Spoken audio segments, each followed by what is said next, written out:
Yo, it's Guido coming at you with a tactics talk. Welcome back, and this time it is a replay review. So nice to get back to these. I haven't done a whole bunch of these lately. This time we've got a new submitter, TheChief, 1893 from Clan. Looks like Valhalla, who comes in here and watches his charioteer teammate disintegrate immediately. I'm not really sure what that guy's plan was, but as usual, it seems to have been to die as fast as possible, which he accomplished spectacularly. Spectacularly, and blew up. He's all blowed up. So the chief wanted me to take a look at this and give him some advice. T10, he's middle tier, so he's actually in pretty good shape. Nothing on the other side is really that thickly armored. Nothing that a little heat out of this actually pretty darn good T10 gun can't handle. I think 340 is going to be the pin on that bad boy. That's correct with the 440 damage. So we're going to come down here to the bottom corner and kind of start poking around a bit. The thing about this particular map, this airfield map, as a general rule, the first team to push over in this brawling area loses. And you can see that the Conqueror and the E75 and of course the Charioteer is already dead. We've lost Progetto somehow very quickly as well. Looks like maybe on the other side over there. So they're down almost immediately. Right now is not really the time to get too aggressive. And you're going to see that he's going to come around here and start looking. Now, for the moment that he was behind that and poking around, nobody was seeing him. And what we're concerned about are TDs over in these bushes over here. But as soon as he gets proxy lit or comes around the corner enough to get seen, then that's going to bring any guns over here into play, not to mention the two artillery. So let's see what happens here for the chief. He kind of comes around here. Now, I don't know if he has Sixth Sense. I believe he was close enough to be proxy lit right there, because I believe he's the one that lit the T10 and the Super Conqueror. So he's continuing to kind of look for a shot, and we're really pushing a bad situation. He's got two guns right there. His team is in trouble all over the place, and now here comes the Conway shooting from that direction. And this is pretty typical right here of what happens when you show up on this lower area and you're not able to get some shots. Somebody will reposition into this hold down spot, and they're going to punish you right here. So he does a nice job of actually getting a shot back, and low rolls at 360. That's just a bummer, and backs out. So I think that's a pretty good idea. Down goes the E75, and they've spotted them 4 tanks now.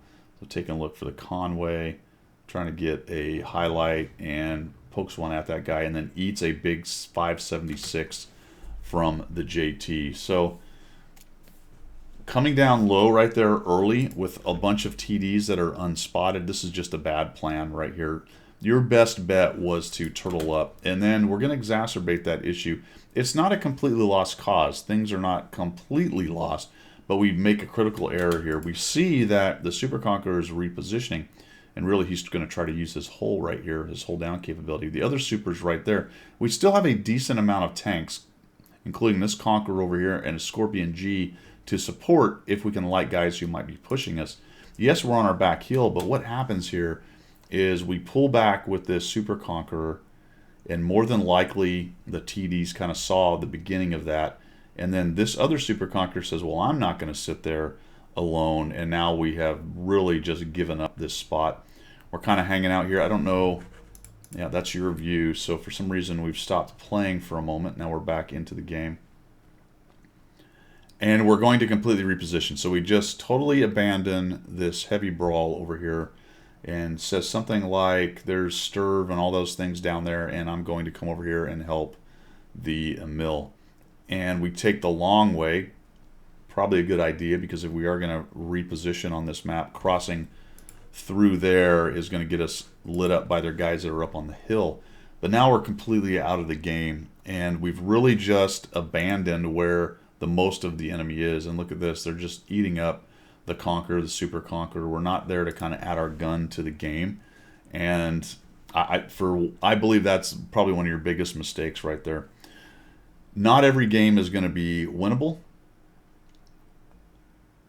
Not every game is going to... I'll just leave it at that. I have a lot of philosophies about that, but if you abandon the critical space, then it's really not going to be winnable. I guess is where I'm coming to on that. And we just abandoned that area over there and come over here for a little bit of damage farming. This is still an open area here. Guys can spot you coming up and over the hill. There are 2 artillery, so it's very difficult to cross right here. We're trying to get some shots. So an early commit down on the bottom side of that, it is a common mistake. It happens to a lot of people because you don't see anything going on. You're thinking, well, maybe I'll come around and surprise them. But with the number of artillery and TDs in the game, it was very likely 1 or more of them are going to be there. Plus, it is a very good defensive position for the enemy. If you try to push into them, you're probably going to take some damage. Get a little shot on that guy, but it looks like someone else killed him before we got the shots.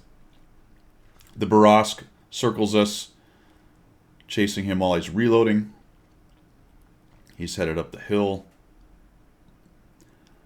And we're going to break off the assault and turn around. And really, that guy's just waiting to reload. He can take your 1 hit. And is probably going to do so late game like this. At this point, all you're trying to do is get some more hit points if you can. Try to surprise this Barask. Now, we're going to see a little situation here. The Barask is going to come out in front of him, having been reloaded, looking for the kill shot. So he's got him lit right there. He's sitting there reloading. Now the Barask says, well, now I've got him. So one thing you want to do with tanks like this that are going to try to circle you is try to keep them from getting around you if you can. And one way you do that is using your larger bulk.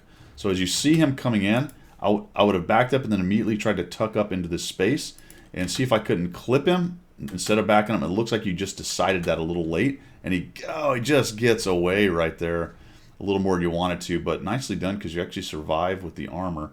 Now we're just going to shoot him, try to back up, and just not enough to escape that T10. Obviously unlikely you were going to bring this one back, but nice job getting a little bit of damage in at the end. I'm not saying that had you stayed there, you would have absolutely won this game. Stayed up in this area right here, you'd have won this game. But you definitely would have been able to shore up that push from the enemy there and your defense, and maybe, just maybe, with an extra gun in there, punish them enough and whittled them down to make the rest of the game winnable. But I definitely would not have repositioned right there. There was no real good reason for it, and you really needed to stay where you were. Try to take some of those guys down, or at least have that extra gun. That one extra gun in there's a big deal. You know, one less guy, and then somebody just decides, hey, I'll go ahead and push in. But maybe with that extra gun in there, they don't do that, and you're able to get those super conquerors using their turret and their good hold down strength right there. All right, man, I hope that helped a little bit. For everybody else, I hope you learned a little something. Thanks for coming by. I appreciate the support of the channel. Throw me a subscribe if you can, and we will see ya.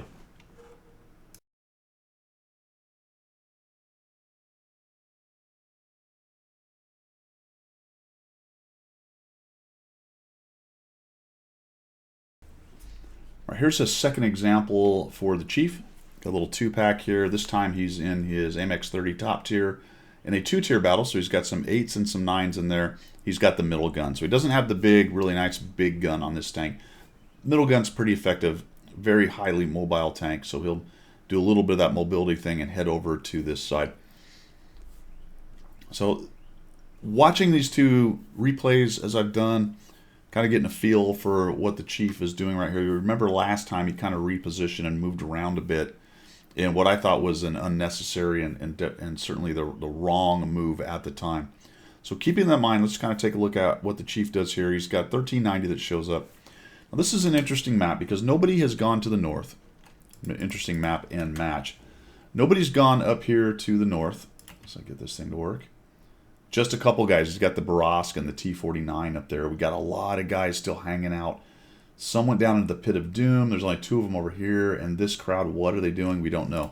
So I think it's a good idea not to really overextend right now. But we know the 1390's there. We know 1, 2, 3, 4, 5, 6 guys are in the north.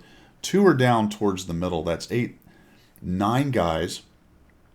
And artillery, that's 10. That leaves 5. 5 left that could be coming potentially up with the 1390. But watch what the 1390 is doing.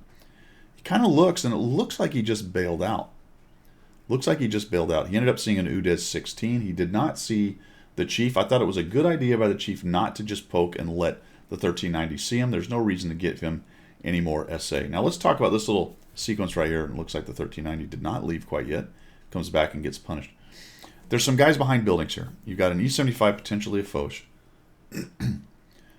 And we got a relatively fast-firing gun. I didn't mention this. We had a lot of HE. I would have switched to HE and, especially in just a moment, started knocking down these buildings. Now, you don't want to just drive out and waste shots into buildings for no real reason. I see that typed a lot on the forums. I knock down buildings to create fire zones. Well, yes, that is an option, but it's situational, and we're going to actually run into a good one here in just a minute. But don't just drive up there and start blapping HE into buildings.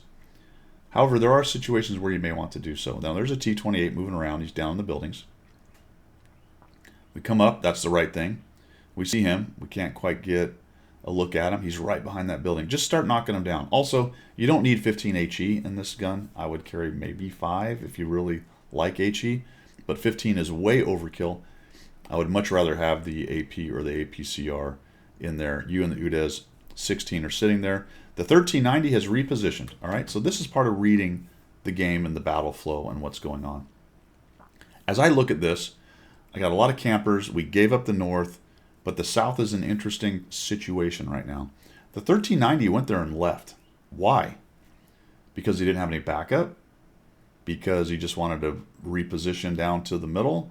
I suspect he didn't have a whole lot of backup, and there's nobody coming that way. I think there's an option for you to go down in there and kind of start taking a look around. See if you can't get some shots into these guys. Also, now we're at that position where I would start knocking buildings down. Let's get you and the UDES 16 some shots. There you go. And I think you're way late doing that. Just start knocking them down, create yourself some lanes. I don't think you need to back out of that. Now, you're noticing the T-49, then we got the 13190 up here. And this is a nice job by you. Little third-person shot or long zoom, if you want to call it that. Not bad. I like it. Taking a look, see if we can clear this guy out. Killing scouts is always a good thing. And he's making a runner. I think you actually get the shot on this guy. He's trying to get away, and you just, boom! A little timing. Well done on that. That was nicely done. And you sort of notice the T-49, but you don't follow it up. And that goes back to what I sort of noticed what was going on. T-49 is seen in UDES, but he's way back there. I think you had shots on that guy. Between you and the T-49, you might have been able to start working on him. But we're very content just to sit here and sort of wait for the shots to come to us. We're just waiting for the shots to come to us. Knock these buildings down, man. Get these things out of the way. Take this E75 TS out. He may actually be a little low, but you can't tell. Also, you've got a huge problem going on now in the northwest because the T-54 and the rest of them are pushing in. I've seen this a couple times now, you tend to stop and it takes you a while to type what you're doing. That's good SA to get out there to your buddies, but that's probably a little longer than you want to. What I would have done is turn towards this way, hit triple R and started driving, and then hit enter if that's what you've got it coded to or bound to, and then type as you go, try to get that out, and then I'm moving. Basically, I'm moving in the right direction. Not everybody has the dexterity and the capability to do that, but if you practice that kind of thing, it will come. And it is more of a case of, hey, let's get moving in the direction we need to be, vice doing things like typing or whatever else we're doing. Get just a little bit rushed right there. Probably worried somebody might see you and start shooting you from above, which is not a bad idea right there. Get a little RNG, unluck, and then we push in. So I liked this, actually. You did react to it.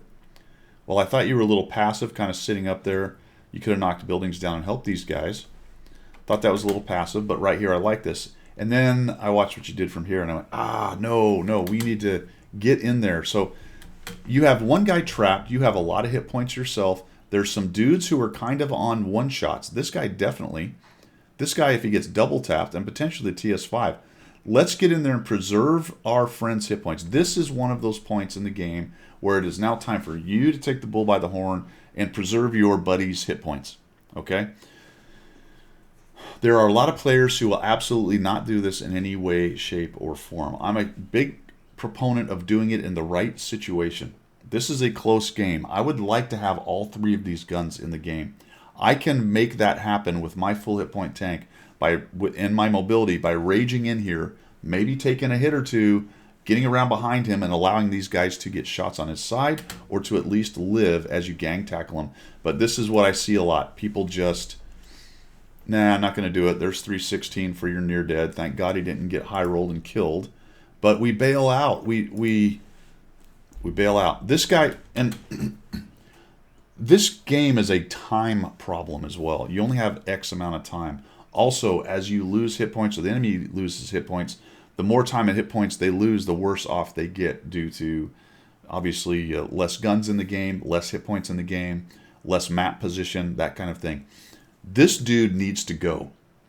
And you had a huge opportunity to help him go much faster, which immediately allows this glob of tanks to move on to the next thing. But instead, I think what happened here is you said, well, they've got it. Or potentially you were thinking, well, I'm going to reposition. I'm flanking. There was no need. All you had to do was go in there, take a hit, help your guys get rid of this dude. Let's see if you lose another tank. Nope, you don't end up losing another tank, but you did lose some more hit points down there, and it took time. This took a while to develop. There are probably plenty of players who will say, well, Guido, he did the right thing. Screw puppies, I'm not going to help him. You can do that, but in these close ones, the sooner you get out the enemy guns, the more of your own team's hit points / guns you preserve, the more options you're going to have. Now, this was curious to me as well. And this is that decision-making thing we talk about. So you're asking for help. Hey, how could I do this better? It's the decision tree. I get to hear, what do I do next? I get to hear, what do I do next? All the hit points are behind you. They're all down there. Count the noses.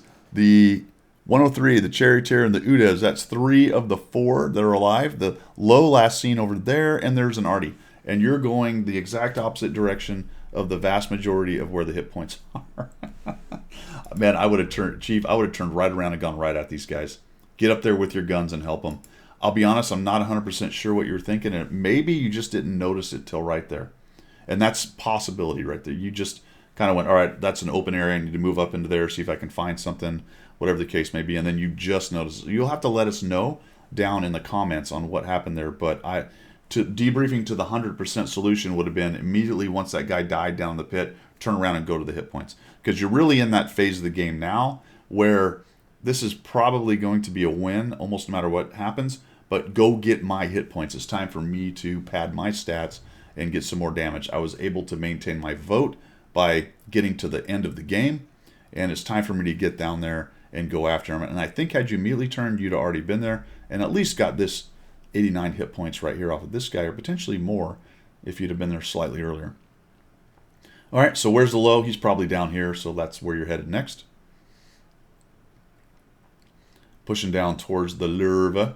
And you'll notice in this case, even had you pushed in, that guy dies to the Artie, even had you pushed in, a little jump action right there, even had you pushed in and taken a double tap from him, you were still going to be in really good condition with your hit points there. And plus, guess what? You'd have had some damage because you'd have hit that guy, taken some damage off him, maybe got some assist, maybe get some track and assist, maybe a little bit of both, some hit points and tracks. And then that was interesting. You see him, and we just go, whatever, these guys will take care of it. Man, don't trust these guys. Dive over there and head towards it. And if he dies before you get there, then bail out of that and go after this artillery right here. So we're going to come in here and look for a shot on this guy. Go ahead and head up the hill. I don't remember. Yeah, this surprised me. Why not just go get a shot? So what if he splashes you? If he splashes you, use your kit, reload, and kill him. We get a little sneaky tack on him. There we go. A little thump on his top shirt. Again, who cares if he shoots me? Get in there. Just get in there and get a shot. People are so adverse to taking any kind of damage in this game. It really is kind of funny. I'm not saying YOLO into everything, but it is really interesting. Shoot him! Come on! Oh, man. And the 130 goes there. He takes a shot at him now that he's already fired. All right, this is... Oh, what the heck? We rushed the shot with the old auto-aim trick. Oh, man. And we don't get the damage. So I think probably 2 shots of damage left on the table at least. That'll get you up to 1,600. A little more respectable than 1,000. You got the win. 1,000 damage, 462 assists, 2 kills.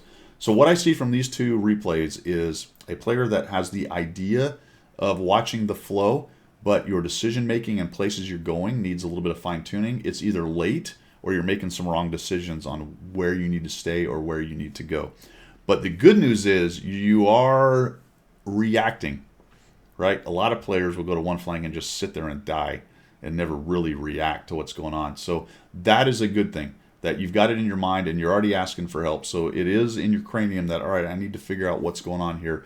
But the trick is the fine tuning, and it's the decision tree from one point to the other. What do I need to do? As a general rule, look to create shots, a la the knock down the buildings kind of thing. Okay, so look for shots. Don't reposition just to reposition. If you do reposition, get in there and get some work done, a la down in the little pit there. I think you really had an opportunity there to break open that fight, get rid of that IS-22 or whichever one it was down there faster. When it's clean up on aisle 2 time, drive to the hit points. You definitely want to drive to the hit points. Back to the T10 thing, a lot of the similar themes are going on right there. You kind of bailed out of a spot you should have stayed in. You probably would have got more hit points of damage had you stayed in there and fought those guys a little bit longer. You maybe on that case might have been able to turn the tide a little bit. I'm not saying you definitely would have won, but I think the basics are in there. It's just some of the decision making. Some of the decision making is choosing the wrong maneuver in there at the wrong time. All right, man. Thanks for sending that in. I hope that helps a little bit. Let me know. Happy to look at any more that you've got. I do appreciate you supporting the channel and everybody else. Thanks a lot. Throw me a sub if you haven't. If you like what you saw, you learned something. That is all I've got for today, and we will see you.